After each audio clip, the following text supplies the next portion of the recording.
Itong mga nakaraang linggo lumabas ng mga nakakabahala ng mga kwento sa likod ng mga flood projects ng gobyerno. Ang pagkagahaman ng mga tao sa likod nito ay di ka panipaniwala. Suntok sa buwan, ika nga, patong-patong na kasinungalingan, panluloko at pagnanakaw sa bayan. Isang salita lang po ang pwede kong magamit dito, oportunista. Basta pwedeng pagkakitaan, gagawin ng lahat para may sakatuparan ng kanilang masamang balak. Sinabi mo sa testimony mo sa House na binigay mo ang pera kay D.E. Henry Alcantara at siya ang nagsabi sa iyo na bibigyan daw niya ako. Is this correct? Wala pong specific na sinabing ganun, Your Honor. Pagkatapos mo ko dinurog sa House ngayon, wala ka specific na sinabi. Yung dito po Hindi, kay... pakinggan mo muna ang tanong ko, Mr. Bryce. Ha? Sabi mo sa testimony mo sa House of Representatives na binigay mo ang pera kay D.E. Henry Alcantara at siya ang nagsabi sa iyo na bibigyan daw niya ako. Hindi ka kilala, tama po ba? Ngayon lang po. Ipinatawag ka sa hearing na ito dahil nabanggit ang pangalan mo at yung WJ Construction sa testimony ni Bryce Hernandez sa Kongreso noong September 9. Tama po ba? Yes po, Your Honor. Okay. Ito pong text message na inilantad ni Bryce Hernandez doon sa House hearing. Okay? Natatanda mo ba itong text message na ito? Yes po, because I still have that in my Ikaw phone. ba nagpadala nito? Ako po. Ikaw? Ako po. Bakit Beng Ramos ang nakalagay doon? Pinanood ko nga po yung hearing ng congressional and it appeared po na to Bryce, ang ka-text niya po ay si Beng Ramos. So, bakit Beng Ramos ang nakalagay rito? Kasi po ang pakilala ni boss sa akin is Beng Ramos is staff niyo po, hindi naman po si Mamina. Si Beng Kaya- Ramos ang staff ko? Opo, yun po ang sabi niya sa akin. Sabi nino? Ni Boss Henry ko po. Paano niya malalaman? Hindi naman kami nag-uusap niya. Paano niya malalaman staff ko si Beng Ramos? How will he know? Hindi ko rin po alam. Yun lang po ang sinabi sa akin ni Boss Henry. Kaya po Alam mo, nagkaroon po kami ng connect ni Alam mo, Ma'am Beng Ramos tsaka si alam mo, Mamina. Mr. Bryce, masyado ka na nagsisinungaling eh. Anyway, so, ang pagkakaalam mo, sino nag-text sa'yo nito? Si Miss Mina o si Beng? Ayan po. Nakalagay po pala yung akala ko po, si Ma'am Beng Ramos. Pero si Mamina ng WG Construction po. Okay. Ito, nangyari to December 10, 2022. Just for the record. Tama po ba? Opo, Your Honor. Sabado itong, Sabado to, December 10, 2022. Kaupo lang namin mga bagong senador nun. Okay? Senator So- Jinggoy, Yes. with the, Yes, please. Mr. Chair, Go ahead, please. interjection lang, Mr. Senator Jinggoy, kung baka pwedeng to give clarity, saan yung Beng Ramos na yan? Paupuin natin dito. Mr. Chair. Yes. I have conferred already, if I may, I have conferred with the chairman of the Senate Blue Ribbon due to humanitarian reasons because she is suffering from stage 4 cancer. So, kawawa naman. We decided against inviting her because she's undergoing chemotherapy. Well noted, Mr. Chair. Thank you. Sorry, I don't know about that information. Thank you. But sana, para maklaro ito. But thank you, Mr. Chair. Okay. Yeah. Okay, sa message mo nung December 11, which Excuse Fellow me, na Senator Sunday. Jinggoy. yes, Nagpaalam po sa chairman, si DPWH Secretary Vince Dizon at saka si AMLC Executive Director Matthew David kasi may mga importante silang lakad. Kaya sinabi ko kanina, before 12, papakawalan na natin sila. So, kung may tatanong po kayo, meron pa tayong 12 minutes. Tanungin nyo sila para pag alis nila, wala na tayong kailangan ipursong tanong para sa kanila. With the indulgence po of Senator Jinggoy, Mr. Chair, I have few questions para po kala Secretary Vince Dizon at saka sa AMLAC po. With the permission of the body, mag-interject, especially Senator Jinggoy, kasi paalis na yung dalawa. okay, alright. Thank you. Mr. Chair, Secretary Dizon, ito po bang EGB Builders ay nilagay na po ninyo sa ika nga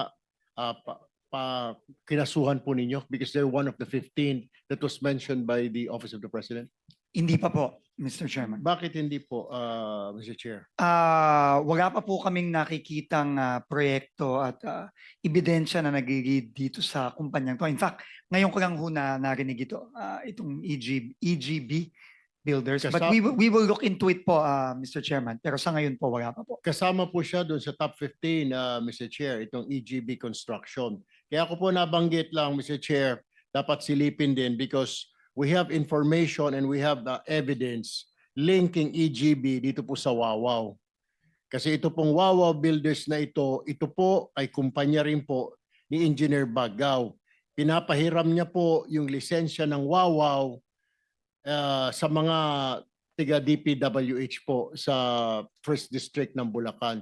So might as well include them in your investigation, including Wawaw na rin po, na kung po pwede po maimbestigahan ito at makasuhan and then mapasama po sa AMLAC. Nandito po si Engineer Baggaw. Pwede niyo Engineer tanungin. Bagaw.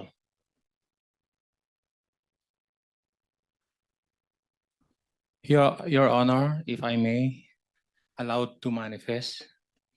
Go ahead.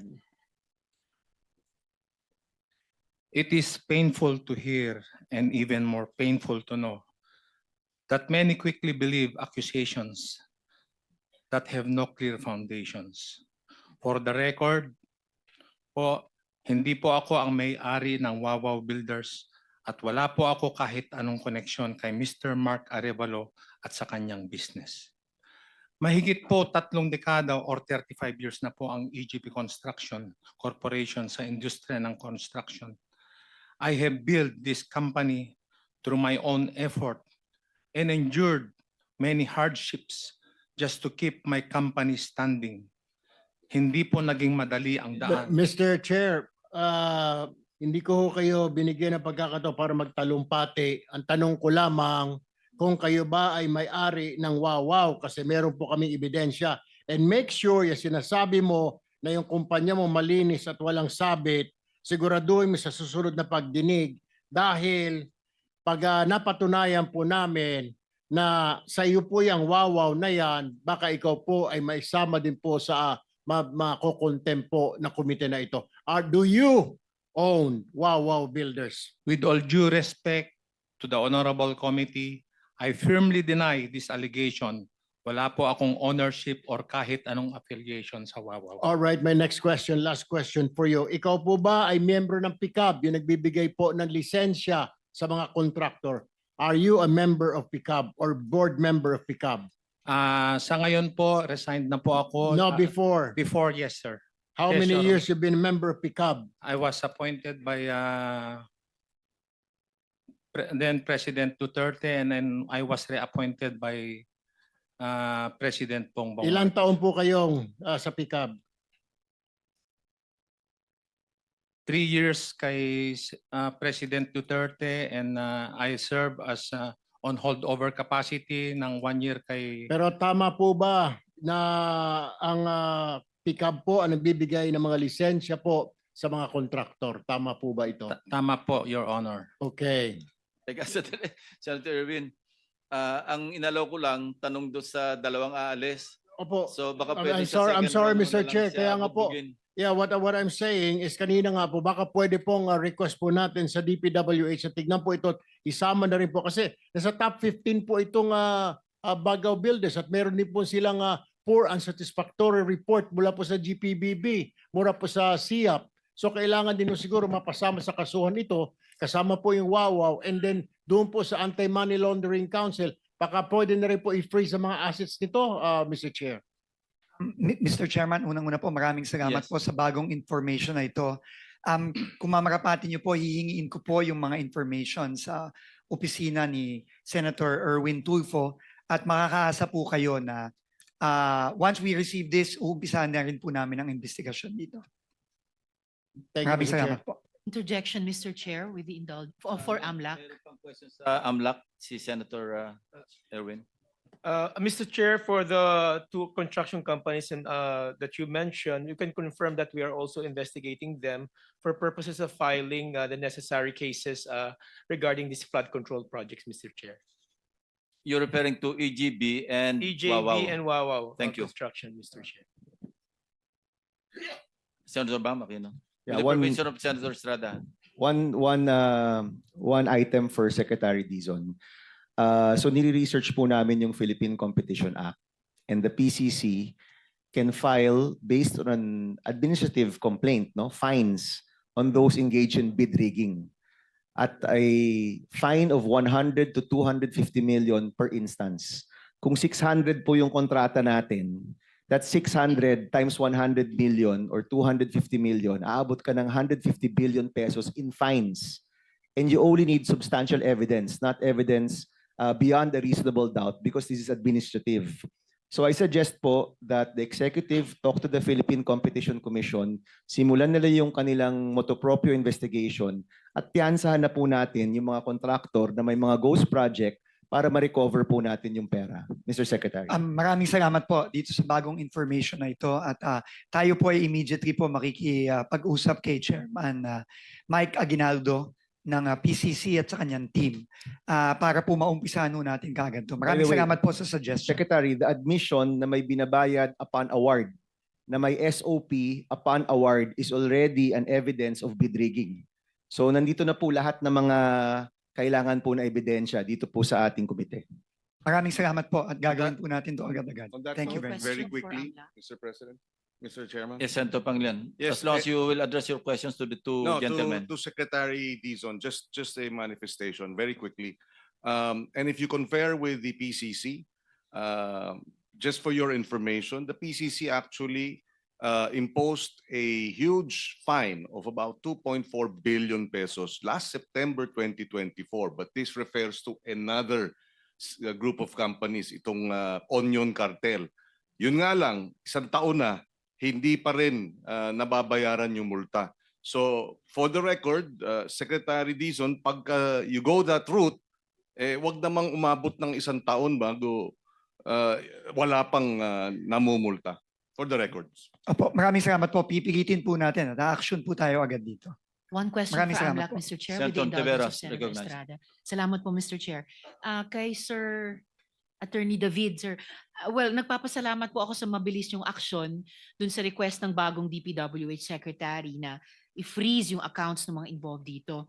Ang tanong ko po ay, may reports na po ba kayong nakuha dati na pwedeng may kinalaman sa suhulan? Kasi imposible naman pong di yan i-withdraw ng contractors o i-deposit ng mga nilagyan.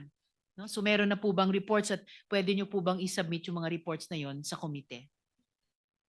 Mr. Chair, we confirm that we have already received several reports from the banks and financial institutions and other covered persons regarding transactions that probably are involved in corruption activities, Mr. Chair.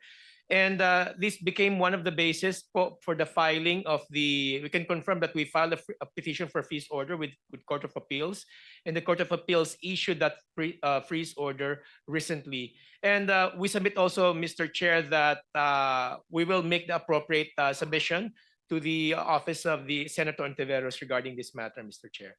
To the whole committee, sir, please, through the chair. Yes, Mr. Chair. Thank you Salamat, very much, Mr. Chairman. Chair.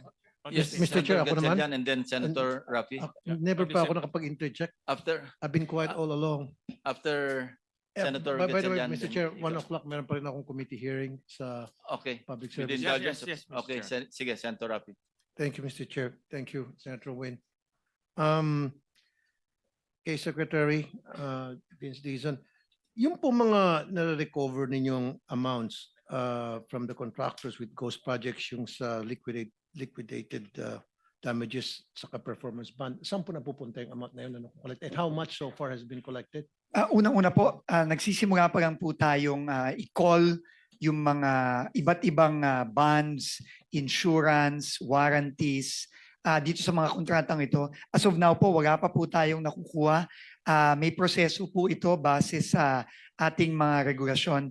Pero inumpisa na po namin ito dito sa ating bagong team na pumasok. At mag-report po tayo once na nagawa na po ito at meron na po tayong mga final na mga i-recover nating bonds, insurance insurance at mga warranties. I-report po natin to agad-agad. Okay, Mr. Chair. yung mga marirecover na pera, saan pumapunta yun? Balik sa Kabanambayan, National Treasury, o Opo. doon sa project? Babalik po yan Tapos- sa Kabanambayan, sa DPWH, at makikipag-usap po tayo sa ating Department of Finance at National Treasury kung paano po ang magiging treatment po nito. At kami po ay isasuggest po natin na dapat po immediately po gamitin po ito sa pagpapasaayos nitong mga either ghost o substandard project. Pero hindi pa po natin alam kung ano ang magiging proseso dito at kung ano po ang magiging final decision po ng ating National Treasury kapag ito po ay naibalik. Thank you, Mr. Chair. That's all for now. Senator Mr. Gatchalian. Chairman, just a few questions to AMLAC. Kay Edie David, sino-sino yung mga na-file na kaso? Sino-sinong individual and corporations? Mr. Chair, I cannot indicate po individually, but I can state that this involves contractors and all the other public officials from the DPWH. How come you cannot state it for the record? Mr. Chair, this is still pending with the Court of Appeals, and under the rules on civil forfeiture po and freeze orders, we cannot disclose in detail po the contents of the freeze order. But can you specify the amounts of those individuals? The amounts of from the bank accounts, we have to wait from the bank returns that will be coming from our covered persons, and then we will total po the remaining amount that are present right now in the bank accounts and insurance policies of the When respondents. will that happen? Right now there are a few banks who already submitted the returns, but we will have to complete the update po from the bank. Next week, can we get that data next week? We will see po. We will be follow-upping from the covered persons po to And then submit can the you returns. disclose that through an executive session? Yes, Mr. Chair, we will request for an executive So, session for Mr. that. Chair, I propose that, and we've done this with Senator Risa during the Alice Guo investigation, that once the data comes in and na-compile na lahat, we would request for an executive session so that we will know precisely the transactions of those individuals involved in this corrupt scheme. Thank you, Noted, Mr. Chair. Senator Sherwin. So, Madam any more Chairman. questions? Chairman, pahabol na lang isa kay Secretary bago siya. Go ahead, umalis. please. Secretary, kabisado niyo po ba itong Department Order 132? Pasensya na po, no? Hindi po. No? Ito po kasi yung amendments to Department Orders relative to the creation and operation of the Quality Assurance Units. Ito po yung, kumbaga, quality control Monitoring. po ninyo. Opo. Babasahin ko po yung isang relevant paragraph lang kasi Salamat importante po. lang. Ito pong Quality Assurance Units, Central Office, shall be reporting directly to the QAU Steering Committee, QAUSC, composed of the Undersecretary and Assistant Secretary responsible for the overall supervision and control of the BQS as Chairman and Vice Chairman respectively. The BQS shall be in charge of the overall coordination and management of the QAU operations. Ito na po. The QAUSC shall ensure the proper implementation of the guidelines for the imposition of administrative sanctions to erring engineers involved in the defective implementation of DPWH projects. Siguro po dito kayo magumpisa dahil po ang pinag-uusapan natin, yung bulok na sistema, hindi ginaganap po yung quality control na talagang dapat sanang sundin. Sana wala po tayong iniimbestigang mga proyektong puro kabalbalan ngayong umaga. Salamat po, Mr. Chair. Thank you. We I'd agree like po. to, yes, please. please We respond. agree po with the observations po of the good senator po. At yan po talaga isa sa mga kailangan nating gawin is yung pagsisigurado na yung monitoring at quality assurance ng mga proyekto na klarong-klaro dito sa mga nakita nating mga project na ito ay hindi ginawa ng tama. So kailangan po talaga ma-implement po ng tama yung monitoring at quality assurance. So kung wala na po tayong tanong sa dalawang gentlemen, pwede na po silang ma-excuse. And Senator, mamaya na yung 3 minutes mo. Pwede ba si Senator Rapi? Kasi may hearing siya na 1 o'clock. 3 minutes Pasigit lang na ba natitira sa akin? Yeah, after lunch break na lang yung ituloy mo yung para makasingit na si Senator Rapi. Thank you, You have Mr. your 5 Chair. minutes. Yeah. Wala pa siguro 5 minutes to Mr. Chair. bibilisan ko lang. In the meantime, Secretary Vince Dizon and ED David, maraming salamat po sa inyong dalawa. Maraming salamat po at pagka kami po ay naimbita na ulit, babalik po kami. Maraming salamat po. Maraming salamat po, Mr. Chair. Senator Rafi.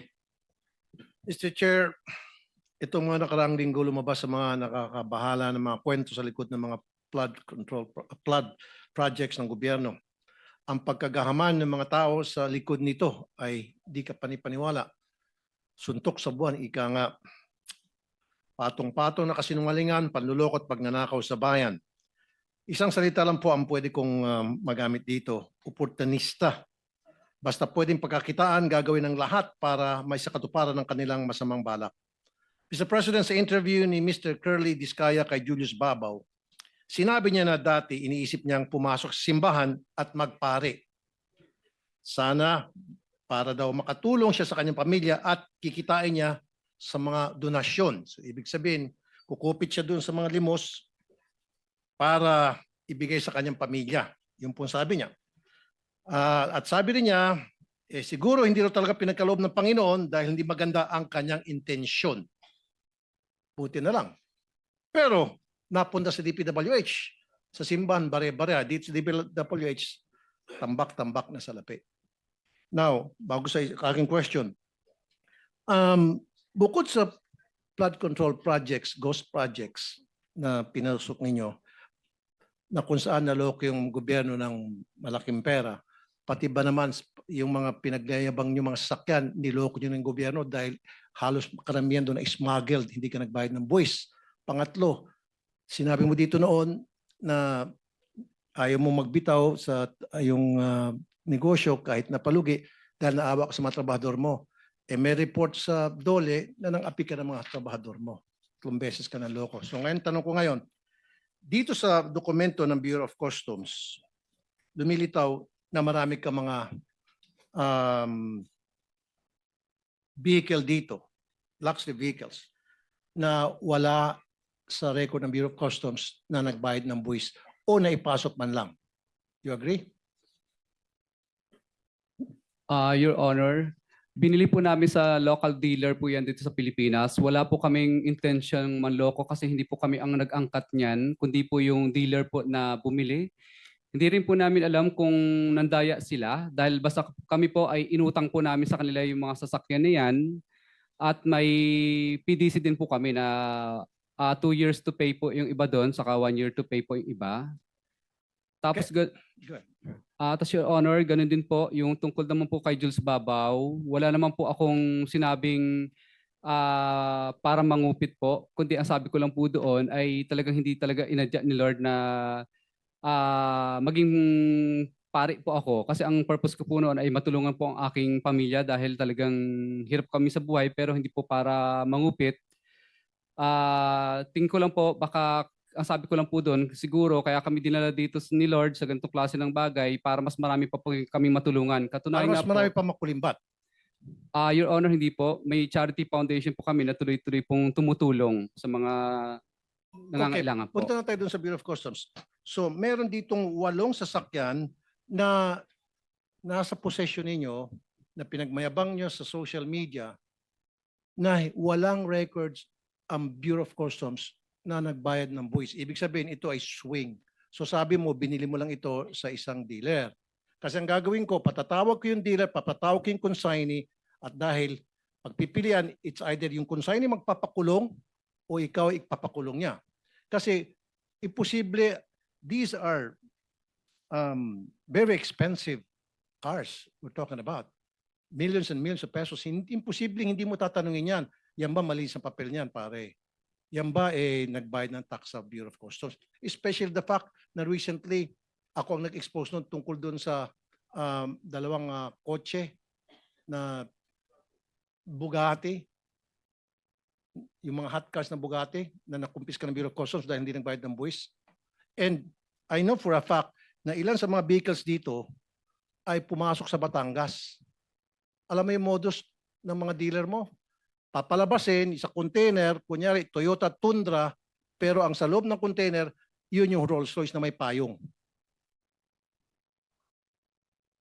Your Honor, wala po kaming idea. In good faith po naming binili po yung sasakyan at katunayan, inutang pa po nga namin sa kanila po.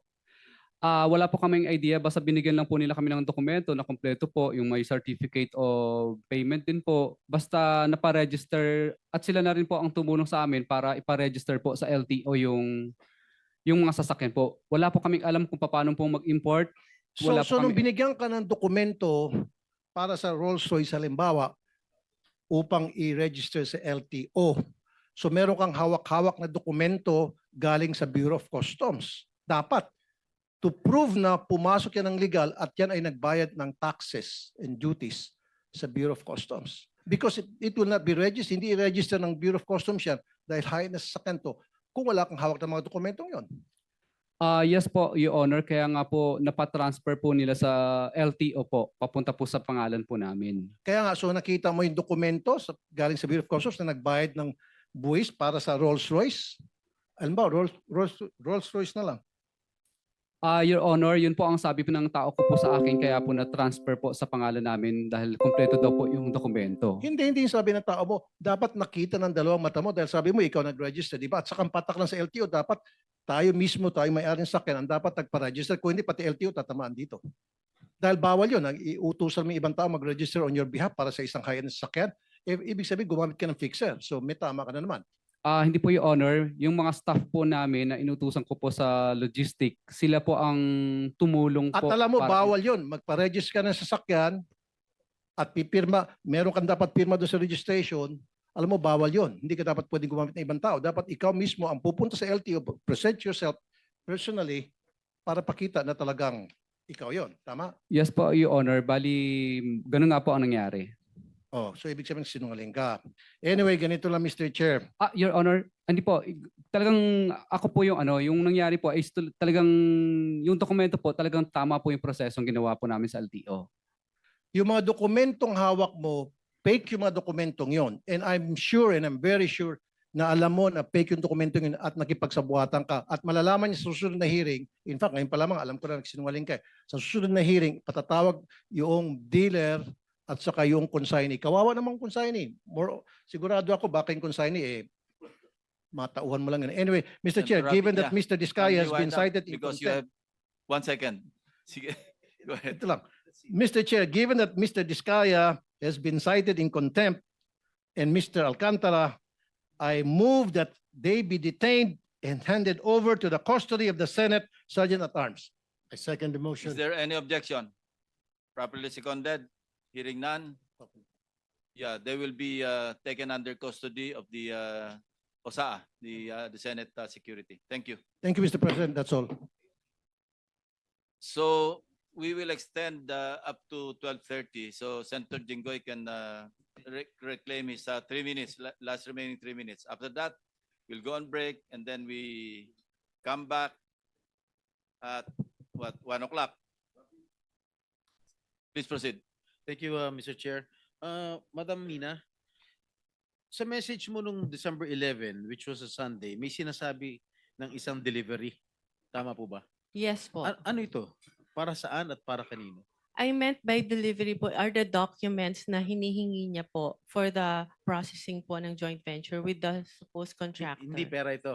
Kasi ang Hindi. ini-insinuate ni Bryce Hernandez no sa House of nung nag-testify siya, ang insinuation sa akin because of my connections allegedly with certain Beng Ramos and yourself na staff ko raw si Beng Ramos, yung delivery na, ang pinalabas niya sa house, yung delivery niya, yung ibig sabihin ng delivery, pera.